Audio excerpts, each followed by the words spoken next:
అమ్మవారి అద్భుతమైన అవతారాల్లో బాలా త్రిపుర సుందరి అమ్మవారి స్వరూపం ఒకటి. ఈరోజు ఆ స్వరూపం గురించి చెప్పుకుందాం. భండాసురుడు అనే రాక్షసుడిని నాశనం చేయడానికి లలితమ్మవారు తనలోంచి ఎన్నో దేవతా శక్తుల్ని సృష్టించారు. ఎందుకంటే అప్పటిదాకా ఉన్న దేవతలు ఎవరు భండాసురుడిని నాశనం చేయలేరు. అందుకే అమ్మవారు తనలోంచి ఒక సృష్టి చేశారు. ఆవిడ బుద్ధి నుంచి శ్యామలాదేవి, నేను అనే ప్రజ్ఞ నుంచి వారాహీదేవి పుడితే అమ్మవారి హృదయం నుంచి బాలా త్రిపుర సుందరి దేవి పుట్టింది.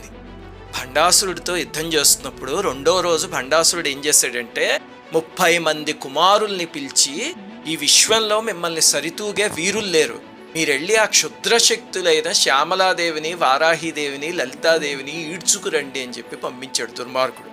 వాళ్ళేం చేశారు, 200 అక్షౌహిణుల సైన్యంతో యుద్ధానికి వచ్చారు. భండపుత్రులు వచ్చారు కదా అని లలితమ్మవారు యుద్ధానికి వెళ్ళబోతుంటే బాలా త్రిపుర సుందరి దేవి 9 ఏళ్ల వయస్సు